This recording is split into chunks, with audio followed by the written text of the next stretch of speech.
Leading a startup team, whether you're delivering a sugar rush, stocking coffee, or getting a regular delivery of snacks, Office Depot has solutions that fit every startup culture, from getting those first business cards and stationery to ordering fleece pullovers with your new logo.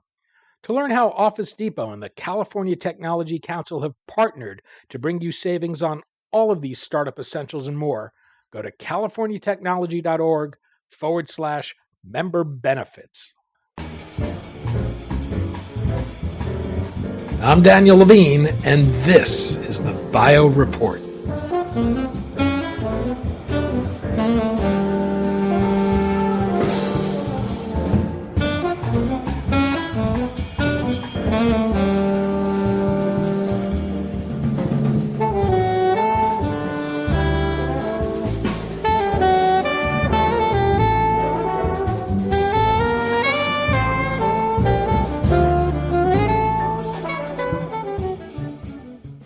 Say Oklahoma, and someone might think of wheat fields, natural gas, or the wind sweeping down the plain.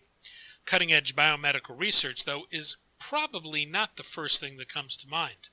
Nevertheless, the Oklahoma Medical Research Foundation has for more than 70 years been conducting innovative scientific work that has forged new understandings of disease and made discoveries that have led to new drugs and diagnostics. We spoke to Manu Nair, Vice President of Technology Ventures for OMRF, about the work it does, its efforts to commercialize its discoveries, and the challenges of getting on industry's radar when you're outside of a major biotech center.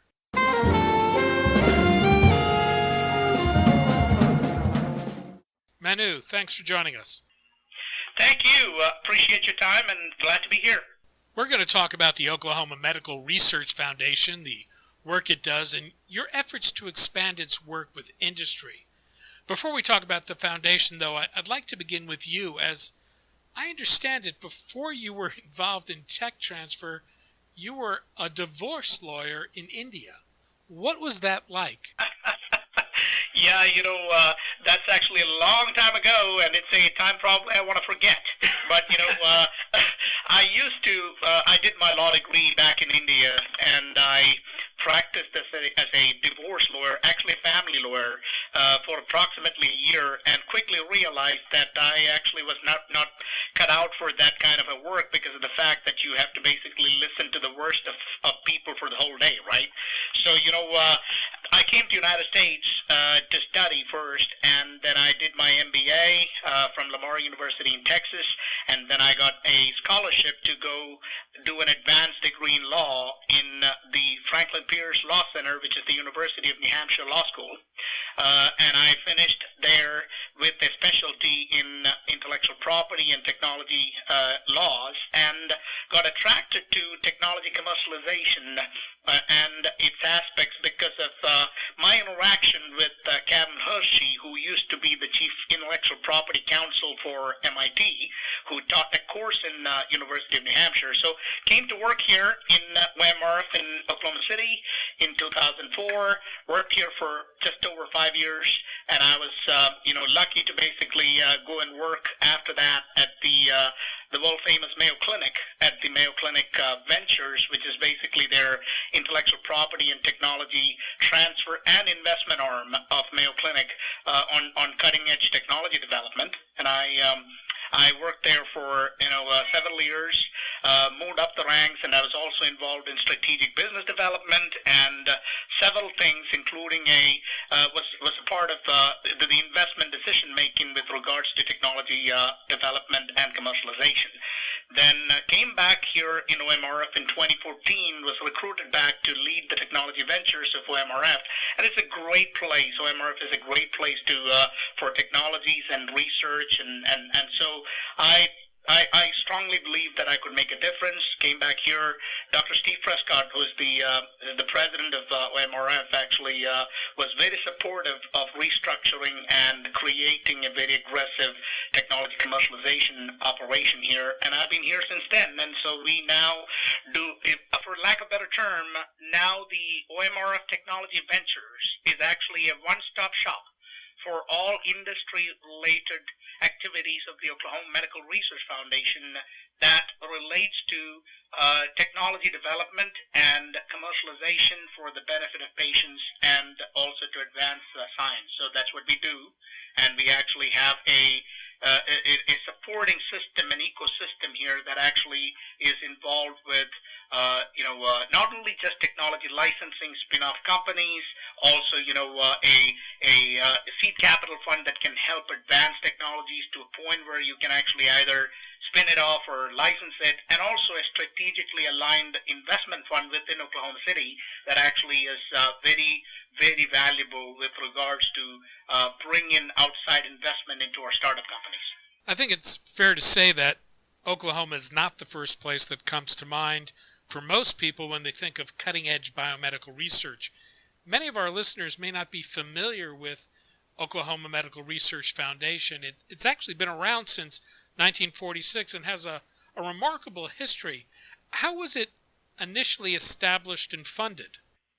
So it's a very interesting question, and there are two parts to that question that you basically asked. One is, how was it formed and what has it done, right? So we were created in 1946 with the philanthropy of Oklahoma. A group of civic leaders and physicians came together and wanted to have a cutting-edge technology research and foundation here in Oklahoma City. And it was actually a great vision for a time in a part of a country that was actually not, of course, not at the leading cutting edge of scientific research. And OMRF was formed with the support of Oklahomans through philanthropy money. And then we quickly developed and focused in a certain area which is called autoimmunity, because lupus was one of our initial indications of interest, because we were very focused on immunology and in the beginning, and then we grew into one of the national centers of excellence, designated based on NIH classification, and we are now one of the national centers of excellence for autoimmune research and clinical and basic research. And we also focus on three other major areas. One is actually cardiovascular biology and coagulation, again focused very much on blood disorders and vascular leakage, sickle cell anemia, hemophilia, sepsis, things like that, and also we focus on oncology. Again, certain specific aspects of oncology like functional genomics and epigenetics. And we work very closely with the Stevenson Cancer Center, which is an NCI-designated cancer center across the street run by the University of Oklahoma. We closely work with them. And finally, in aging and metabolism, which is, again, very much focused on certain specific areas of aging. Could be any disease, but we study, one of our focuses of study is actually mitochondrial dysfunction and basically, which is the energy powerhouse of the cell. So those are the areas of research. We, as you rightly pointed out, one of my biggest problems when I start talking to leaders in the business area of biotech is the anonymity of what Oklahoma has created and has achieved, especially OMRF.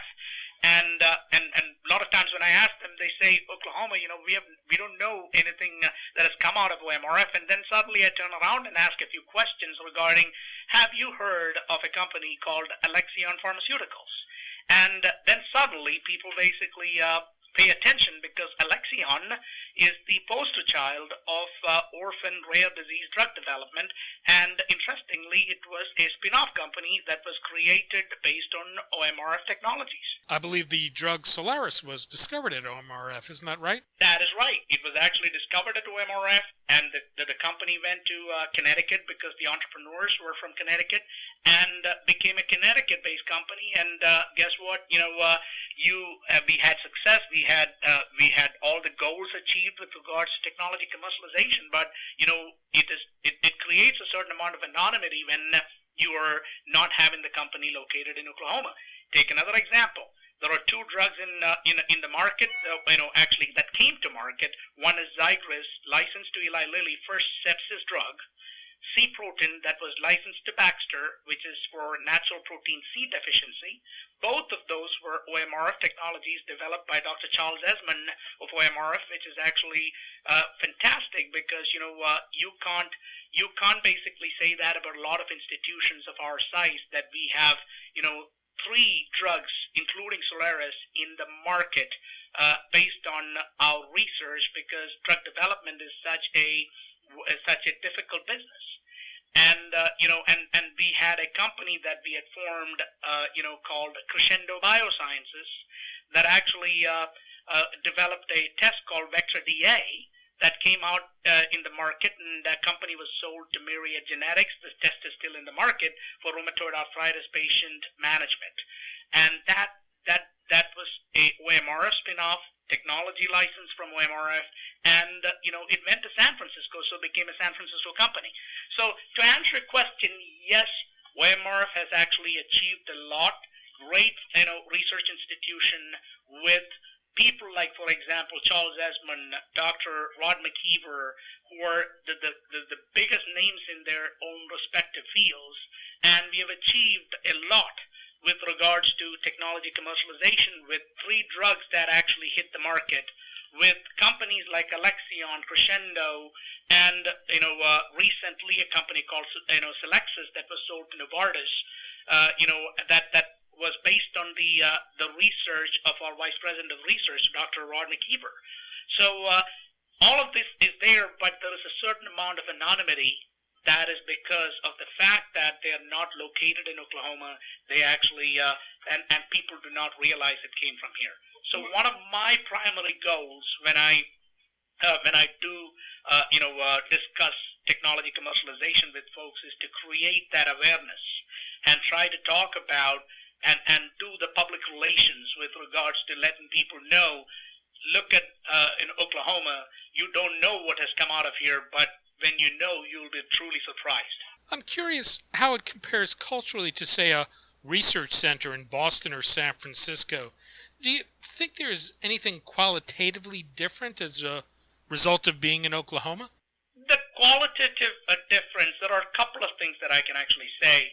See, there is a ecosystem in a place like Boston. Boston is unique. Okay, I can say that even San Francisco is not Boston with regards to biotech. And I was interestingly at one of at a program that was actually organized by some major venture capital groups called S2S, Science to Startup, I believe, a few months ago, and there was exactly that discussion at that event, where how Boston is actually so different from rest of the country. The key difference is there is an ecosystem, a cluster that consists of world-class universities and the talent that comes out of it.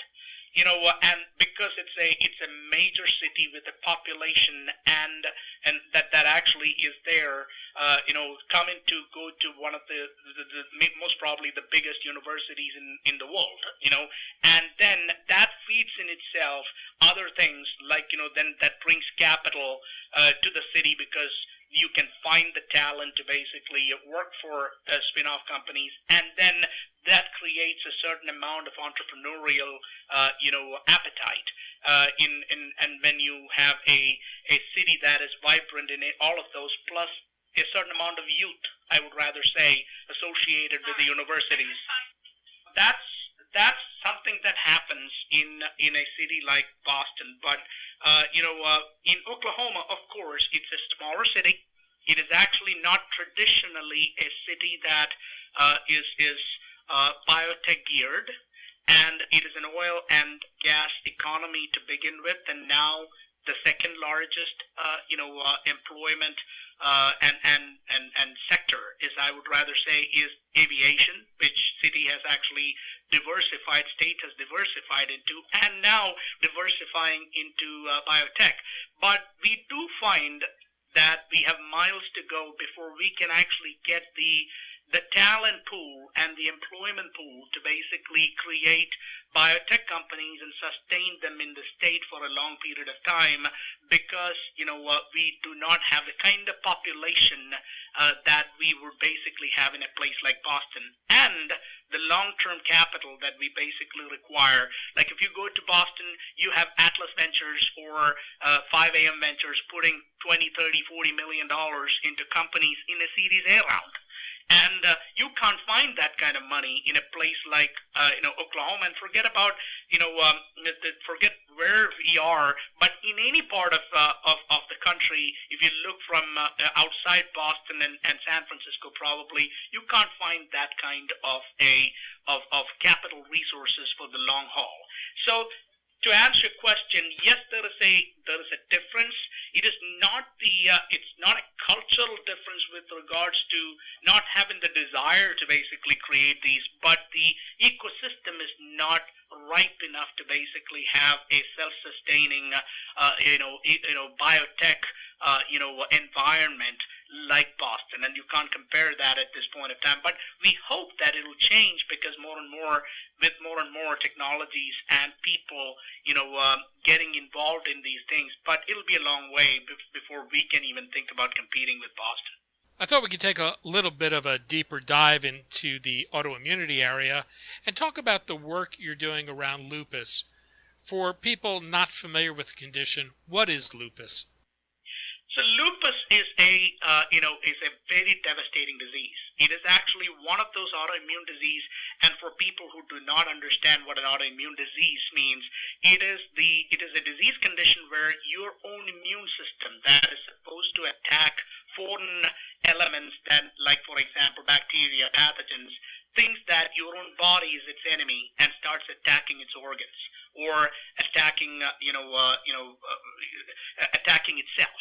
So what happens is that you have this hyperinflammatory conditions that create organ damage, and if you actually have a lupus flare, which we call a hyper lupus situation, you feel like being hit by a truck. It's like if you feel like a flu is actually creating a tiredness, you imagine many fold of that in a patient who is having a significant immune attack on his body. So that is and there are other conditions associated with lupus, but lupus is actually a hyperinflammatory autoimmune disease. And what happens is that it is not unlike rheumatoid arthritis, where you actually have significantly older population of getting affected by rheumatoid arthritis, where you actually have bone degeneration.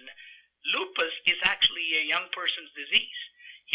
Usually, and it's predominantly, biased towards women and minorities, for lack of better understanding. And women who are 17, this disease usually actually hits women at the age of 17. And it actually has a long, impact on their lives, their ability to live a normal life and bear children. And by the time some of these patients get to 40 years of age, you basically have kidney damage and other organ damage. So it's a very bad disease indication and to live with. And we were one of the first places to basically get into lupus research, and Dr. Mo Reiklin, unfortunately, it's a sad week for us because Dr. Reiklin passed away, and that was announced this week. And Dr. Mo Reiklin was one of the big pioneers in the space of lupus diagnosis-based research, and because of his efforts, one of the major tests or important test, which is called ANA test, which has been consolidated and put into an appropriate diagnosis, still actually not the best diagnosis test, is called Reiklin profile, because Dr. Reiklin was instrumental in bringing all these different biomarkers into a test that can actually be administered for patients. So we have also a large autoimmune group, and out of which, Dr. Judith James is the chair of our autoimmune research group, and she is one of the thought leaders in the space. and highly widely recognized. And and another person who is actually a big name in the space is Dr. Joan Merrill, who is one of our employees. Joan was actually the medical director for Lupus Foundation of America. So OMRF has got a very strong presence in understanding the disease, researching the genetic as well as the protein, angles of what causes the disease and causes disease progression. We are also trying to find if there are addressable targets to treat the disease. We are one of the largest biorepositories of patient samples collected over many years of lupus patients that actually help us do very strong research on understanding the disease progression. And we have, we are a part of most of the major clinical studies that are conducted in lupus treatment by major pharmaceutical companies or investigator-initiated trials that take place. And we are always looking for finding solutions for lupus care. So that's what's happening here in OMRF. And we now, because we just actually talked about Crescendo Biosciences in the beginning of the discussion, we are trying to do something very similar for lupus patients in what Crescendo did for rheumatoid arthritis patients. Lupus patients do not, as I told you, have a good diagnosis or prognosis tool to understand on an evidence-based mechanism whether they have lupus, because a lot of times, they get bumped around different doctors before they get to the right place and get diagnosed that they have lupus.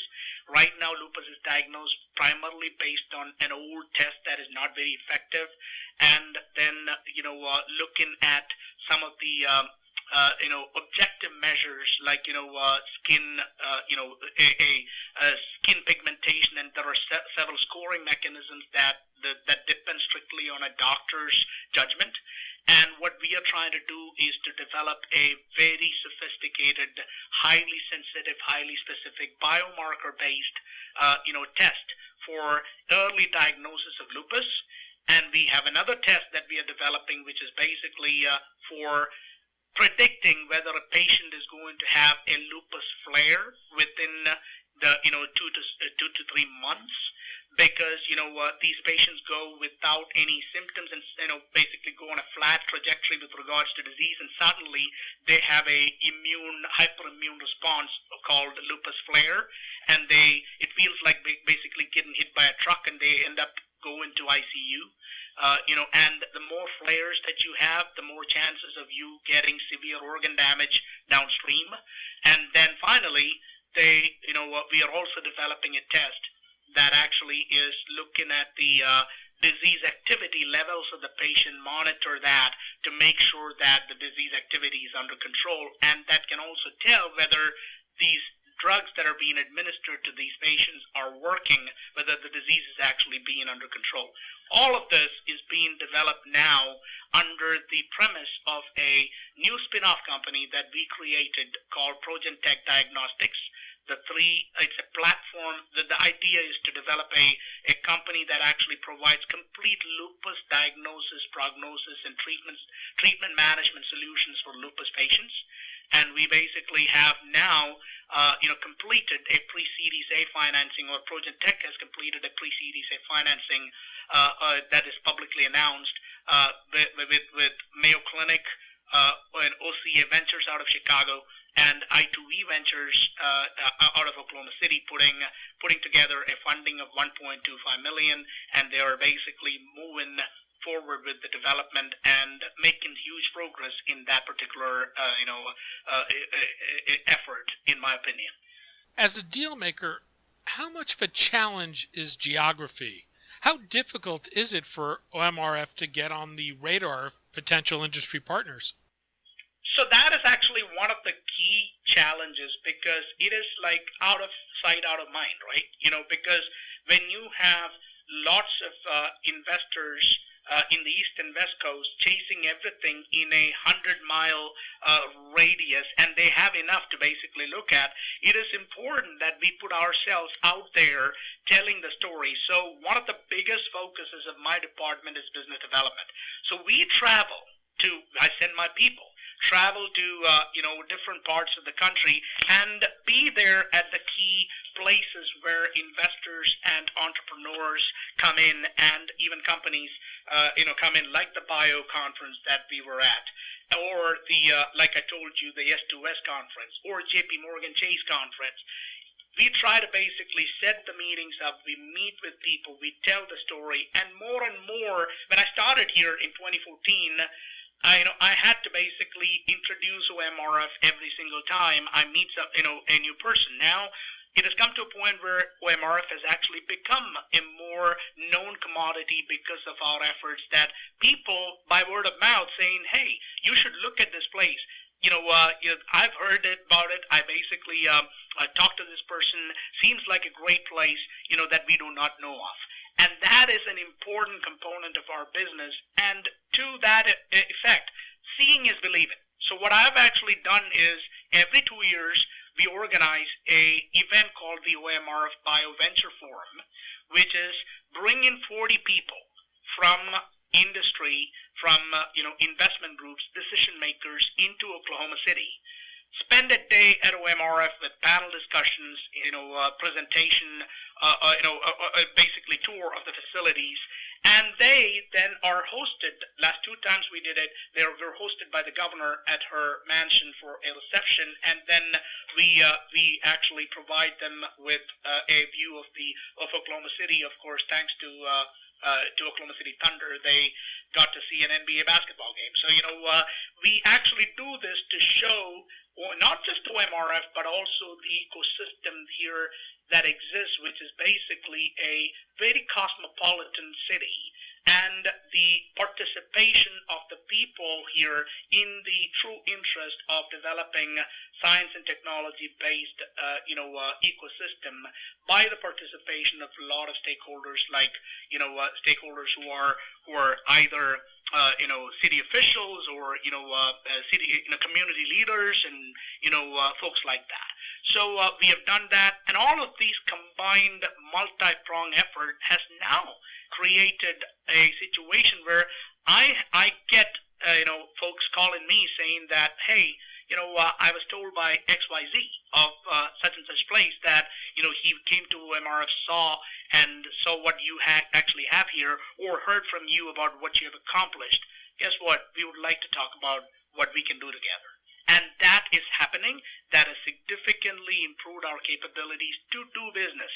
So with key folks in the East and West Coast who are investors or companies or entrepreneurs. And Progen Tech, for example, we recruited the management team from the East Coast. The management, the CEO is actually a pricing and reimbursement expert who used to work for Roche, and he's one of the leading pricing reimbursement consultants now for big pharmaceutical and other groups.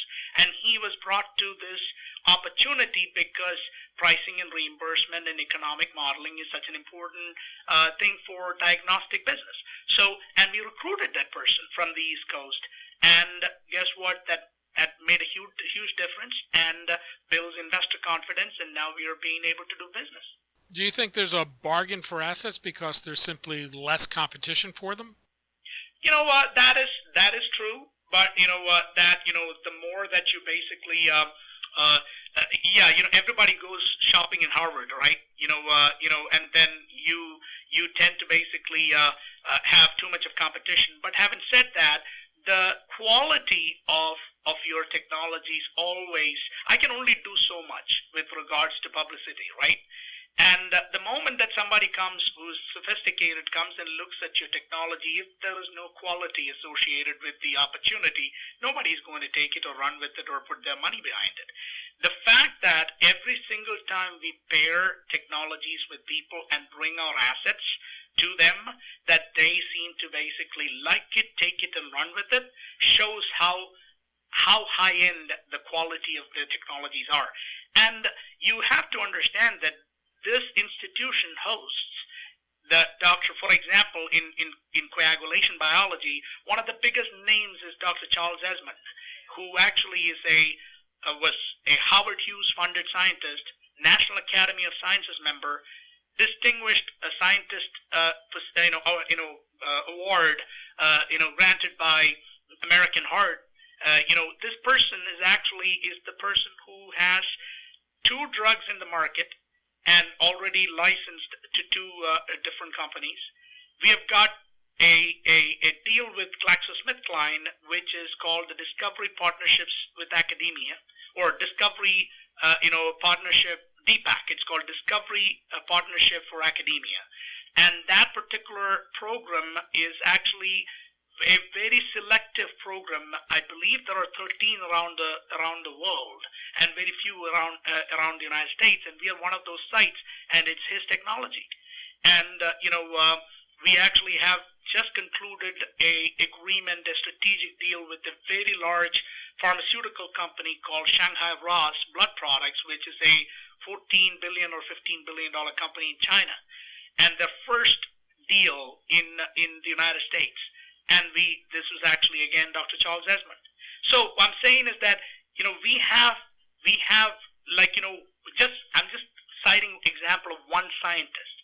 We actually have people like that in this institution who basically are the top notch in their space. And how many scientists can you basically find who have 2 drugs in the market, 2 in the pipeline, and the third one basically right now we are trying to find a commercialization partner.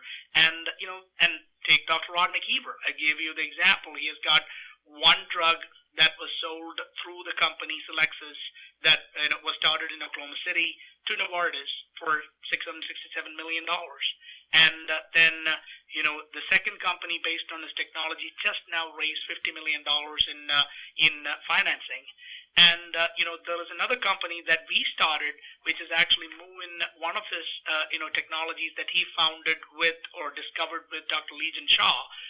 The company is called Targazyme, that is basically having a just completed phase 2 in a clinical trial on that technology at MD Anderson Cancer Center. So we've got all these scientific minds here, and that really is the reason for the success. I would say you can only bring the name to the institution, and once that happens, like the investors or entrepreneurs or companies, once they come in, it all is decided based on quality. So I think that's probably one of our major strength is the quality of our science. Manu Nair, Vice President of Technology Ventures for the Oklahoma Medical Research Foundation. Manu, thanks for your time today.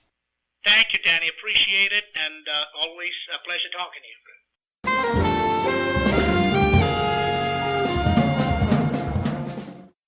Thanks for listening. The Bio Report is a production of the Levine Media Group. To automatically download this podcast each week, subscribe to our RSS feed or through iTunes or other podcast manager. To join our mailing list, go to levinemediagroup.com. We'd love to hear from you. If you want to drop us a line or are interested in sponsoring this podcast, send an email to danny@levinemediagroup.com. Special thanks to Jonah Levine, who composed our theme music, and the Jonah Levine Collective, which performs it.